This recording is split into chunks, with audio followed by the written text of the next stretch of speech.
Պատերազմը մի մղձավանջ էր, որ շատերիս կյանքը բաժանեց անցյալի ու ներկայի։ Այն խեղեց մեր կյանքը հատկապես նրանց, ովքեր հարկադրված եղան այդ ցավը զգալ մաշկի վրա, կորցնելով իրենց զավակներին։ Մի դառն ու անբացատրելի վիշտ մշտապես ծխում է որդեկորույս մայրերի սրտում։ Նրանք ապրում են երկու տարբեր աշխարհներում, որդիների հետ և առանց նրանց։ Ճակատագրով ցավալիորեն բաժին հասած այս ճանապարհը ստիպեց այս կանանց գտնել չմեռնելու, չխելագարվելու և կրկին ապրելու բանաձևը։ Բարի օր։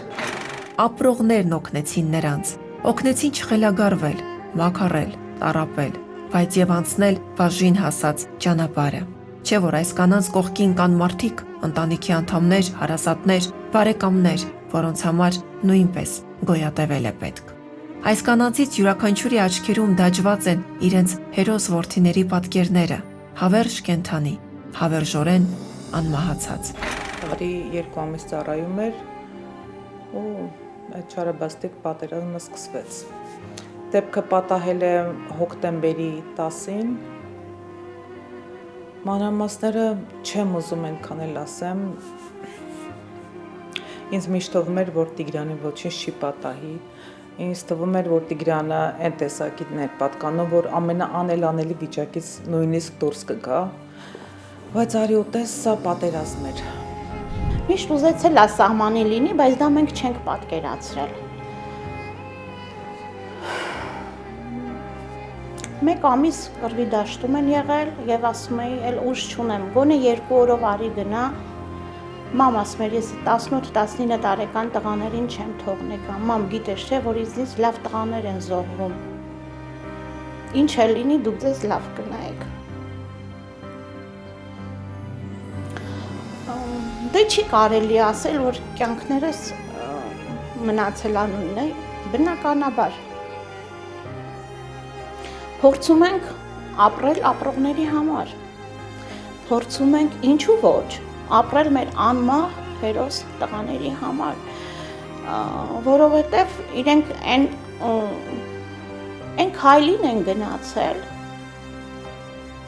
մեր բոլոր տղաները այն քայլին են գնացել, որ այո, հենց իրենց ծնողները պետք է ամուր կանգնեն հողին և իրենց ծնողները պետք է ապրեն, ապրեցնեն։ Ոմանք նորից մայրացան։ Ոմանք ապրեցին հանուն իրենց որդիների հիշատակի։ Շատերին ապրեցրին ընտանիքի մյուս անդամները, շատերն իրենց գտան նոր մասնագիտություններում։ Եղան նաև հանուն իրենց զավակների երազանքների գոյատևող մայրեր։ Նրանք մարտահրավեր նետեցին կյանքին ու որոշեցին չհանձնվել, որովհետև այդպես կցանկանային այլևս երկնքում հրեշտակներ դարձած մեր նորօրյա իրական ասպետները։ Մովսեսի իմ միակ որդին էր, ում ես միայնակ էի մեծացրել ու ամեն ինչ կապել էի իր հետ։ Սակայն ճակատագիրը շատ դաժան գտնվեց մեր հանդեպ, բայց եկավ ժամանակ, որ ես հասկացա, որ ես պետք է առաջ գնամ ու ապրեմ, շարունակեմ ապրել, վառ պահելով իր հիշատակը։ Նույնն էլ խորհուրդ կտամ իմ բախտակից ընկերներին, որոնց հետ ցավոք ծանոթացել ենք այս պատերազմից հետո։ Մովսեսս ասում էր, ինքը պարող էր։ 6 տարեկանից պարում էր Կովկաս պարային համույթում ու պարը իր երկրորդ ընտանիքն էր, շատ էր սիրում եւ ասում էր, տեսնելով պատերազմը, այդ իրավիճակը, ասում էր, ես գալու եմ եւ մի պար բեմադրեմ, որը պետք է կոչվի պատերազմ, աղջիկները պետք է լինեն հայկական գեղեցիկ տարազներով, իսկ տղաները զինվորական շորերով, ու ասում էր, ես ընկեր Արմենին կասեմ, ոնց եմ մտածել այդ ամբողջ սցենարը։ Ինքը ճամփորդելու հետ շատ մեծ սեր ուներ, հիմա ճիշտն ասած ես ուր գնում եմ, ամեն տարի ես աշխատում եմ ինչ-որ մի երկիր գնամ ու ամեն ինչ նայում եմ իր աչքերով։ Ուր գնում եմ, ես պատկերացնում եմ, թե տվյալ վայրում ինքը կոնկրետ ուր կհաճախեր, ինչ կաներ եւ փորձում եմ անել այնպես, ինչպես ինքը կաներ այդ ամեն ինչը։ Ես զգում եմ իմ խոսակցականի մեջ էլ հաճախ օգտագործում եմ իր արտահայտությունները, իր բառերը, անկախ ինձանից է դա լինում։ Չհանձնվեցին, պայքարեցին։ Որդիները մարտի դաշտում, թշնամու դեմ, նրանք նախասահմանության։ Աստվածածինն անգամ դժկամությամբ էր բաժանվում մարդկության փրկության համար աշխարհ եկած ու խաչին գամված արարչից, որին որպես մարդ ու մարմին լույս աշխարհ բերելու պատիվն իրեն էր տրված։ Զավակից բաժանվելն ամենամեծ ողբերգությունն է։ Այս հզոր կանայք այդ մեծագույն ողբերգությունից հետո չվախեցան դառնորեն, բայց եւ հպարտ նայել կյանքի աչքերին ու ընդունել մարտահրավերը։ Եվ ես գիտեի, որ իմ տղան ֆուտբոլի մեծ սիրահար է, Բարսելոնա թիմի երկրպագու, Մեսսիի երկրպագուն է։ Ասեցի լավ, ես պետք է վեր կենամ ու գնամ այդ մարզադաշտը տեսնեմ, քանի որ դա նրա երազանքն էր ու նա ասում էր հենց ծառայությունից վերադառնամ, ես պետք է գնամ Բարսելոնա։ Տղաս ուներ հավաքածու մանրադրամների եւ թղթադրամների տարբեր երկրների հավաքածու ունի։ Վերցրեցի այդ հավաքածուից մանրադրամ եւ գնացի Բարսելոնա ու այնտեղի մարզադաշտում հենց թողեցի իր անունից այդ մանրադրամը։ Մայրերն ապրելով որոշեցին ապրեցնել իրենց զավակների թանկ հիշատակը։ Այսօր նրանց նախաձեռնությամբ հերոսացած տղաների մասին գրքեր ու երգեր են գրվում։ Անվանական դասարաններ են բացվում այն դպրոցներում, որտեղ նրանք սովորել են։ Բազմաթիվ բարեգործական ծրագրեր իրականացվում, միջոցառումներ ու հուշ երեկոներ կազմակերպվում։ Այս ամենն օգնում է աներևութաբար զգալ որդիների ներկայությունը։ Դավիթը գիտակցված անձնազոհության է գնացել եւ ես պետք է հարգեմ իմ որդու որոշումը։ Եվ ես էլ արժանապատվորեն ապրեմ։ Դավիթն այդ ամենը արել էր սիրելիների համար, սիրելի մարդկանց համար։ Փորձում եմ անել այն ամեն ինչը դա վկաներ, որովհետև շատ ուշադիր էր, շատ հոգատար էր Ալենի նկատմամբ։ Ես հիմա նույնպես այդ ամենը անում եմ, որ մի փոքր լրացնեմ էլի Դավիթի փոխարեն։ Ալենը իմ մյուս զավակն է եւ Դավիթը ուղղակի պաշտում էր իր Ալենին եւ հպարտանում էր Ալենի նվաճումներով, որովհետեւ Ալենը սպորտսմեն էր։ Դավիթն էլ շատ խելացի եւ միշտ այդպես կատակում էին, Դավն ասում էր մեկը խելքն է, մեկը ուժը եւ այդպես մեկը մյուսին լրացնում էին։ Պատերազմից հետո բախտակից մայրերը գտան իրար, ծանոթացան, մտերմացան, կիսեցին իրենց ցավն ու տառապանքը, սովորեցին միասին կրել, երբեք չբուժվող եւ ոչնչով չամոկվող կորստի ծանրությունը։ Ցավը միավորեց նրանց եւ ուժ տվեց հաղթելու։ Սա մի մեծ քայլ էր դեպի վերածնունդ։ Քաջալերեցին իրար, հույս տվեցին, լսեցին միմյանց, լացն ու կռիվ տվեցին հիշողության ստվերների հետ։ Նրանք միասին դիմակայեցին այս սարսափելի փորձությանը։ 20 թվականից առ այսօր մեր կենտրոնը մայրերի եւ կանանց կողքին է, որովհետեւ պատերազմը իր բոլոր բացասական դրսևորումներով ցույց տվեց հզոր կնոջ կերպարը նաև, քանի որ ունեցանք կանայք, ովքեր մայրեր, ովքեր համախմբեցին մյուս մայրերին, մեր նախագիծը, որը կոչվեց հանուն հավերժության, նպատակ ուներ, որպեսզի ծնողները իրենց տղաների մասին գրեն անհատական գրքեր, անհատական պատմություններով եւ ոչ մի բան չխմբագրվեց նրանց բառերից։ Այսինքն պատմում էին, համագործակցում էին ուսուցիչների հետ, կային մայրեր, ում մենք անկողնուց ուղակի վեր հանեցինք, որովհետեւ նրանք կորցրել էին ապրելու իմաստը, կյանքի նպատակը եւ նրանց համար ստեղծվեց նոր նպատակ ապրելու եւ ապրեցնելու եւ որ ամենակարևորն է շարունակելու իրենց զավակների նպատակը։ Շուրջ 5 տարի է մեր ընտանիքը, ինչպես նաեւ բախտակից շատ ծնողներ անցնում ենք ցավի, տառապանքի, դառնության եւ կորստի անդառնալի մի ճանապարհ։ Եվ ավելի մեծագույն ցավը նրանում է, որ չափահասներից հետ զուգահեռ այս տառապանքի միջով անցնում են մեր անչափահաս զավակները։ Հանձինս որդուս, որ ընդամենը չարաբաստիկ պատերազմի ժամանակ 6 տարեկան էր եւ մինչ այսօր իր փխրուն ուսերին տանում է այդ կարոտի տառապանքը։ Նրա առավոտներն ու երեկոները անցնում են Ալենի մասին հիշողություններով, որոնք շաղախված են շատ մեծ տխրությամբ։ Եվ հաճախ դպրոցից ծնողներից ստանում եմ արձագանքեր, որ Դավիթը տխուր է։ Ու երբ հարցնում եմ, կա մեկ պատասխան. ես կարոտում եմ Ալենին։ Կյանքի ընկալումը տարբեր է, բայց ցավը երբեմն ունակ է նույնացնել ապրումներն ու զգացածը։ Այս մայրերն իրար լավ են հասկանում։ Նրանց ցավոք միավորել է նույն դժբախտությունն ու նույն կորուստը։ Նրանք միասին սովորել են հասկանալ լռելու ու խոսելու ճիշտ ժամանակը։ Սովորել են միմյանց բեռները տանելու, աջակից ու հենարան դառնալու մեծագույն արվեստը։ Թեև մեզնից ամեն մեկը 1000 երանի կտար, որ նրանք իրար ճանաչելու նման առիթ երբեք չունենային։ 30 սեպտեմբերի 20 թվական դա մեր կյանքի, մեր ընտանիքի պատմության ամենից արյունոտ էջն է։ Լինելով կապի վաշտի ծառայող, որ պարտավոր էր նույնիսկ թաքստոցում գտնվելու ծառայության բերումով, բայց նա Ալենն էր եւ գնաց Թալիշ մատաղիս առաջնագից։ Մինչ այդ նամակ էի գրել, գիտակցելով, թե ինչ խառնարանում է գտնվում։ Ստացա պատասխան. չէ ու չհամարձակվես ինձ դասալիկ դարձնես։ Ես լավ եմ եւ ամեն ինչ լավ է լինելու։ Սակայն ինչպես տեսնում եք, ճիշտ հակառակը։ Բայց տեսակս այնպիսին չէր, որ ծնկի գայի։ Անցել եմ կյանքի շատ բարդ ճանապարհ։ Թե անձնական, թե գործնական դաշտում, սակայն երբեք չեմ ծնկել։ Միշտ դուրս եմ եկել հաղթական ավարտով։ Իսկ այս պարագայում կրկնակի պարտավորություն է ուսերից դրված որպես մայր։ Առաջինը գիտակցելով, որ ելով եթե ոչ ես պիտի հավերժացնեմ նրա անմահ հիշատակը։ Ինձ համար կյանքը կանգ առավ։ Գույները խամրեցին։ Ես չէի ուզում ոչինչ։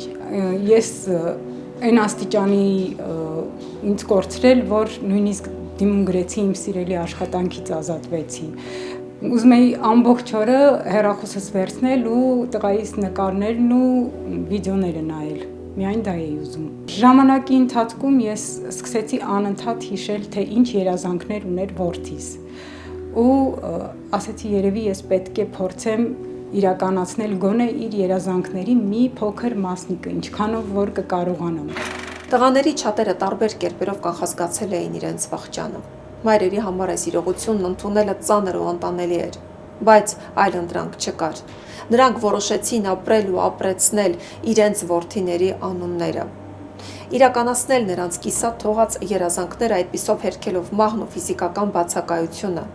լրացնելով այն խոր դատարկությունն ու անդունդը, որը որպես ճեղք այլևս դաջված է նրանց սրտին, հոգուն եւ մտքում։ Չփարատվող կարոտը դարձավ նրանց կյանքի իմաստն ու արարման կոչը։ Նարեկը շատ էր հաճախ էր ասում, որ ինքը 18 տարվա կյանք ունի, շատ էր խոսում դրա մասին։ Անգամ երբ որ արդեն պետք է բանակ գնար, մի օր էլ այդպես ասեց, ես զայրացա իր վրա, ասեց, ինչի համար ես ասում, գոնե հիմա մի ասա։ Ինքը այնքան վստահորեն ասեց, գիտեմ, որ ասում եմ։ Ու գիտեք ինչ, ինքը երբ որ հրաժեշտ էր տալիս արդեն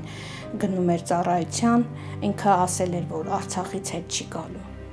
Ինչ որ մի բան զգացել էր, ասեմ, երբ որ ես էլ երբան արարողության ժամանակ գնացի, ճիշտ է, շատ լավ կարգապահ զինվոր էր, ծառայում էր, ժամանակ իր համար շատ արագ էր անցնում, այնտեղ մարզվում էր հատուկ իրանց մարզական, անգամ անկյուն կար, որտեղ փակցված էր իր նկարը, մի խոսքով։ Բայց ես տարօրինակ ձևով տխուր եկա, չգիտեմ ինչի Արցախի հողում տագնապ զգացի։ Ու ամբողջ ճանապարհին ասել եմ սիրտս թողեցի Արցախում։ Այդպես էլ եղավ, սիրտս մնաց Արցախում։ Ամեն մի մայր գտել է իր ապրելու ճանապարհը, թեպետ շատ դժվար է, դա անասելի ցավ է, գիտեք, շատ մարդիկ իմ արցունքները չեն տեսել, որտեղ ես ինքս ինձ չգիտեմ, ես միշտ համարում եմ, որ իմ տղեն ուղղակի հեռու է։ Դե մայրը չի կարող այդ ամենը հասկանալ, բայց ապրելը մեկ մայր գտնում է մայրանալու մեջ, մեկ մայր այլ աշխատանքի մեջ, տարբեր, տատիկ լինելու մեջ, օրինակ ես համ աշխատում եմ, համ արդեն երկրորդ կուրս եմ ուսանող եմ, շարունակում ենք ապրել, երբևիցե չեմ մտածել, որ ես այս տարիքում կարող եմ ուսանող լինել, կարող եմ մայրանալ, շատ հետաքրքիր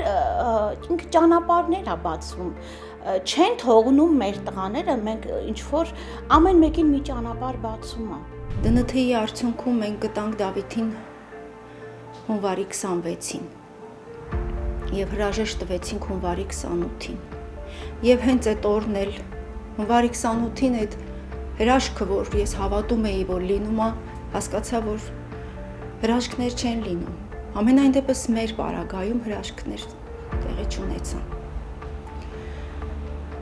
Եկավ մի պահ, ես հասկացա, այսպես հնարավոր չէ, շատ ծանր է, պիտի փորձենք մի քիչ ուժ հավաքել, որովհետև հասկանում եմ, որ այլ ընտրանք չունեմ։ Ես պետք եմ իմ ընտանիքին, ամուսինս ինձ է պետք, մենք պետք ենք մեր աղջկան։ Եվ սկսեցի առաջին քայլերը անել նորածնի նման։ Եվ այնպես ստացվեց, որ առաջարկություն ստացա հոգեբանը այցելելու։ Այդ ծանր փուլը մի փոքր կարողացա մեղմել, անցկացնել։ Հույսն ապրեցրեց նրանց,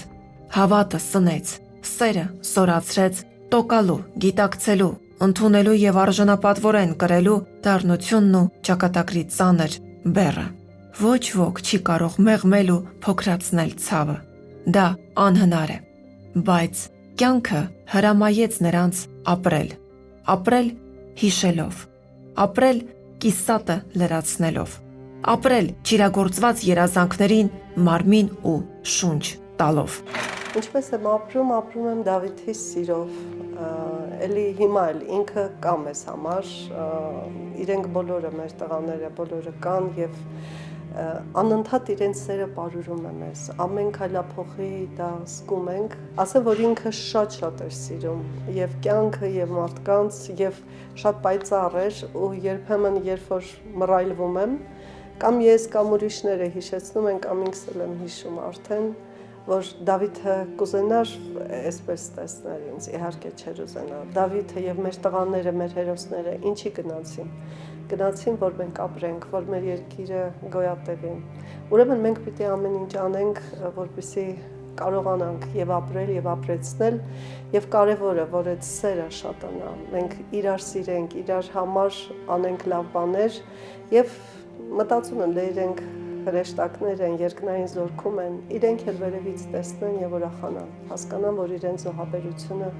իմաստուն էր, իզուր չէր։ Այո, մենք շնչում ենք, ապրում ենք, ծիծաղում ենք, ուտում ենք, գնում ենք միջոցառումներ, բայց հավատացնում եմ դա ապրել չի։ Մենք ապրում ենք, որտեղ չենք մահացել։ Երբ որ ես շատ ծանր իրավիճակի մեջ էի հոգեբանական, մի որ ժամանակ հետո իմ աղջիկը ասեց, ես հասկանում եմ, ես էլ եմ աղբեր կորցրել, բայց միթե ես քո համար երեխա չեմ, միթե Գևորը քո ամեն ինչն է, ես ոչինչը։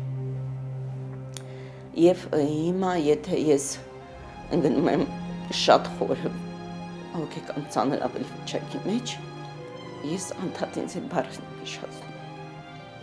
որ ես իրավունք չունեմ։ Այո,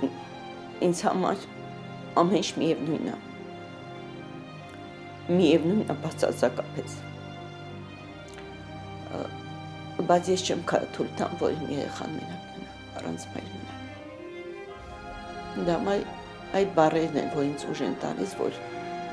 դու իրավունք չունես այլ քայլեր անելու։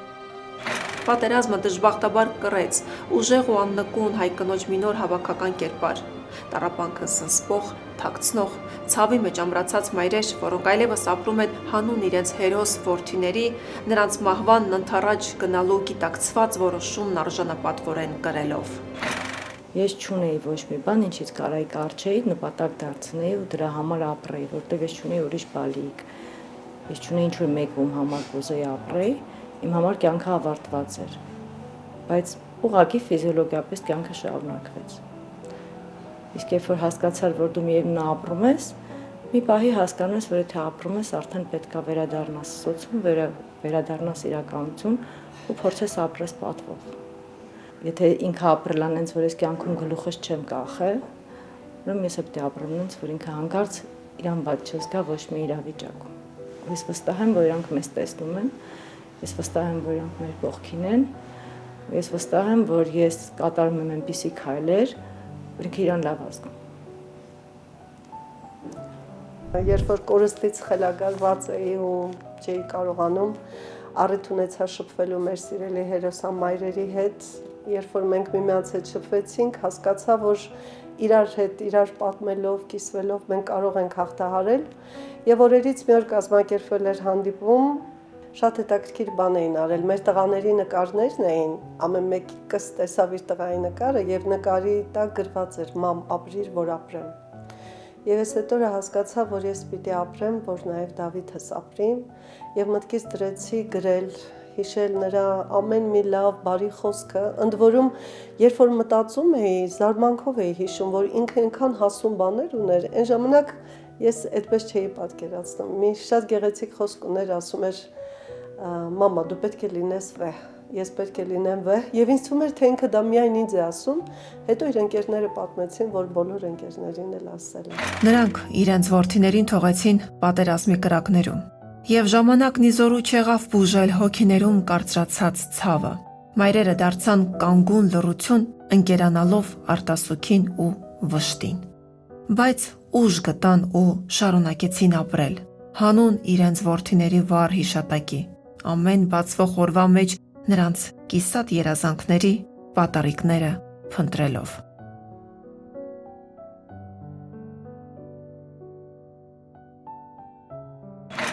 Ամենադաժան կորստից հետո ես ունեցա բալիկ 2022 թվականին։ Գիտեք հետաքրքիրը որն է, միշտ ասում եմ, ծնվել է իմ տարոնի երազած քույրիկը։ Պատկերացրեք, տարոնիս վայելել եմ 24 տարի եւ 10 ամիս։ Ասում էր՝ մամ, մի հատ աղջիկ ունենանք, այ տղա ջան, ասում էր 25 տարեկան ես, հեսա ամոթա դուք պետք է արդեն ունենաք բալիկ, ու նկարագրում էր, թե ինքը ինչ ձևի քույրիկ է ուզում։ Ամենայն անկեղծությամբ նույն բալիկը ծնվել է։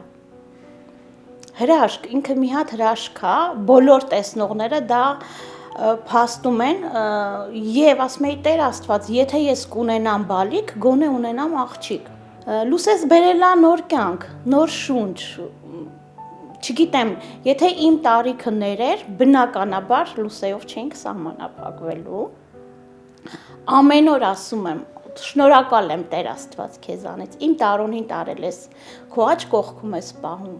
Իսկ լուսեից դու տարոնս եք ուղարկել, մեր լուսեին։ Քանի որ Նարեկս տան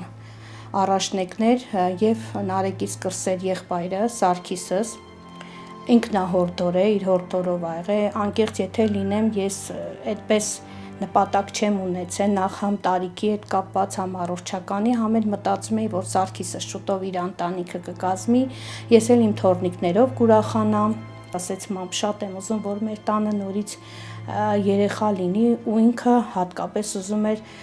եղբայր, երևի թե այն բանով, որ Նարեկի այդ ֆիզիկական բացը, եղբոր կարոտը ու միշտ Նարեկը հաճախ էր գալիս Սարգիսի երազին, ասում էր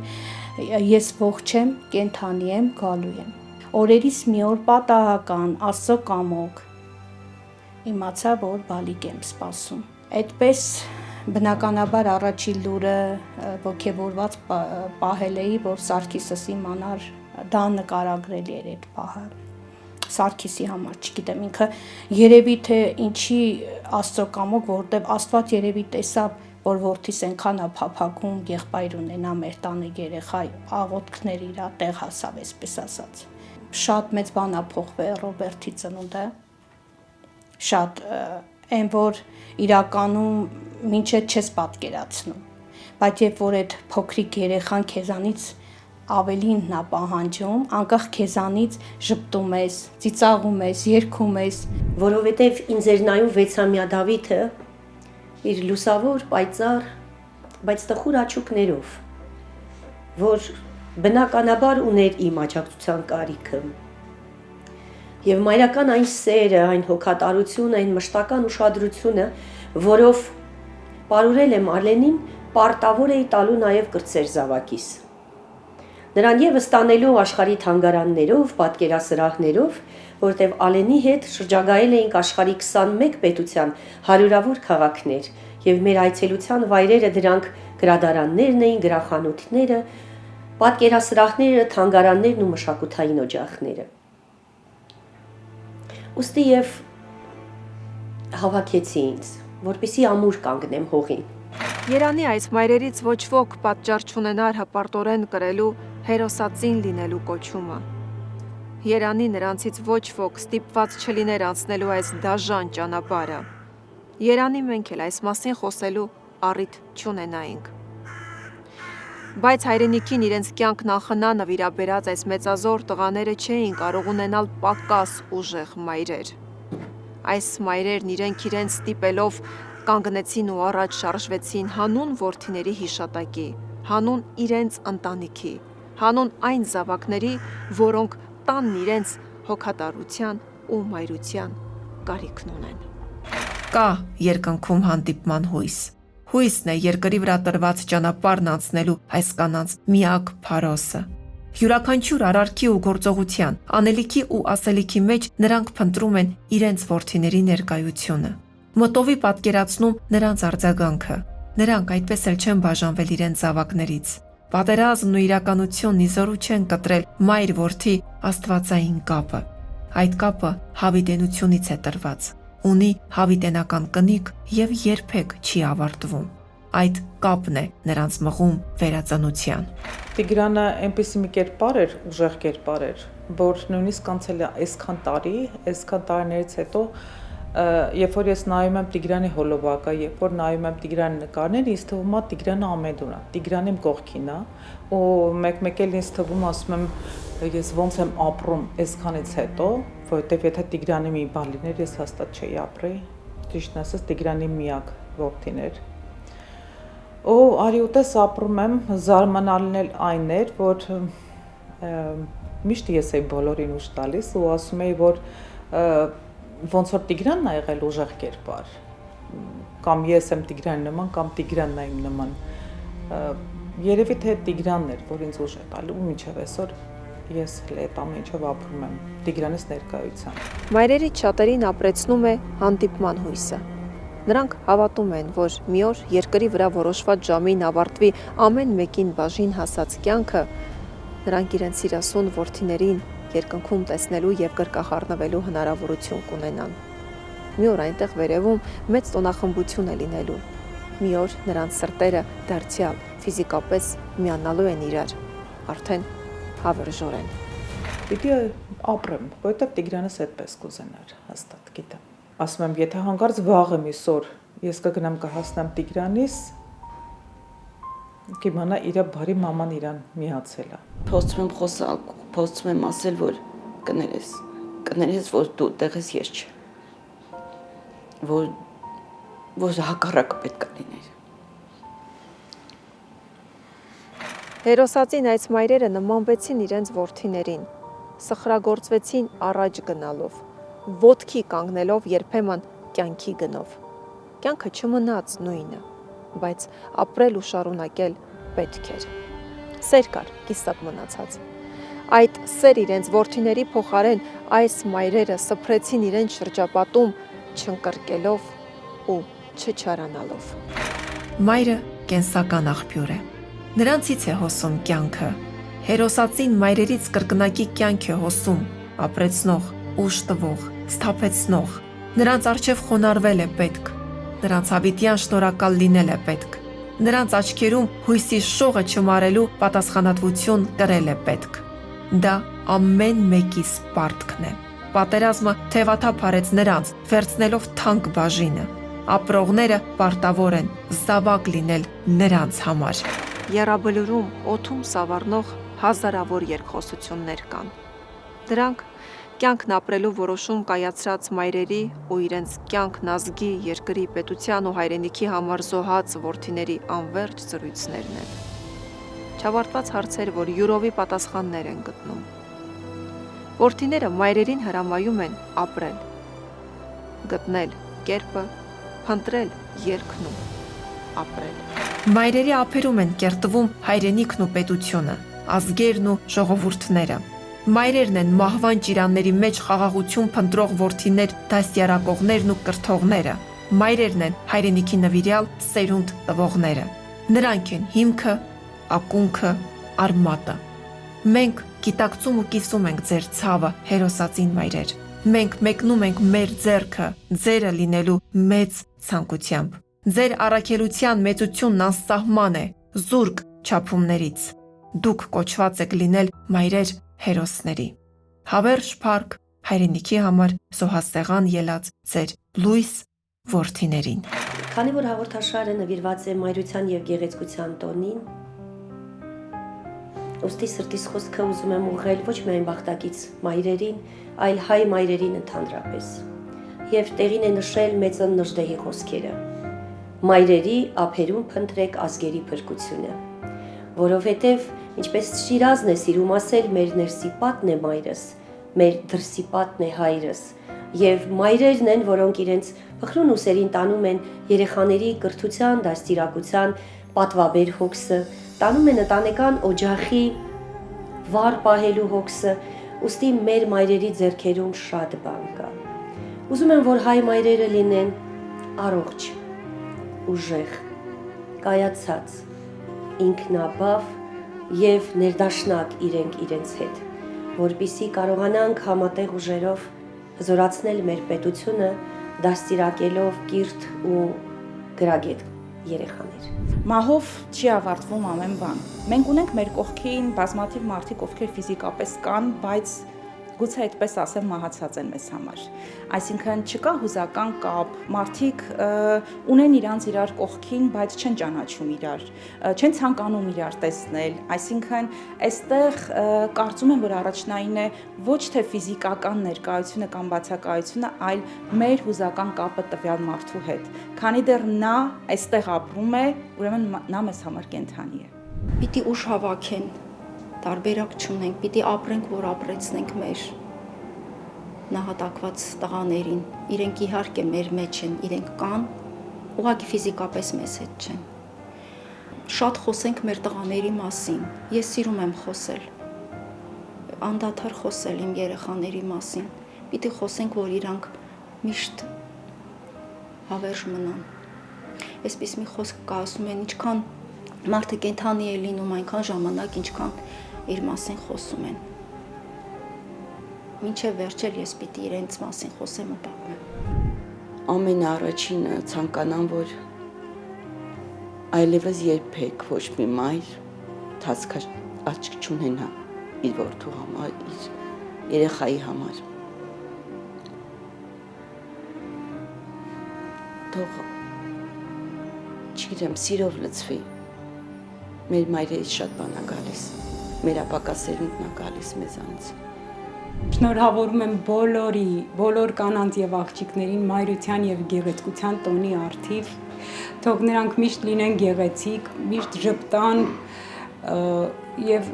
ես էլ ուզում եմ իմ կողմից ասել, որ եկեք հավատով ապրենք բոլոր հերոսածին մայրերին, որ մենք հաստատ մի օր հանդիպելու ենք մեր որդիներին եւ գրկելու ենք իրենց։ Քանի որ մարտութին է նվիրված հաղորդաշարը, շատ տաքուկ պահում եմ մանկապարտեզից մինչև դպրոցական տարիները բոլոր իրա պատրաստած բացիկները։ Երևի այդ օրերին միշտ հանում եմ, սիրտս ջերմանում է դրանով։ Այդ բացիկները ուրախ եմ, որ պահել եմ ժամանակին, որտեղ իրանք շատ թանկ էին, այդ կտրտած կակաչները, չգիտեմ, ծաղիկները։ Բոլորս ենք պարտական հերոսական ճանապարհ անցած տղաների հիշատակի առջև։ Նրանց ծնունդ տված ու լույս աշխարհ բերած անկոտրում մայրերի առջև։ Թող ձեր ուժը չպակասի, ձեր հավատը չթուլանա, ձեր սրտերը չնվաղեն։ որովհետև դուք օրինակ եք շատերի համար։ Դուք նոր չափումներ եք տվել կյանքին ու մահվանը։ Աղոթում ենք, որ այսուհետ բոլոր ժամանակներում հայ որդիները իրենց ծնողներին ճանապարհեն դեպի հավերժություն, ինչպես բնության կարգն ու օրենքն։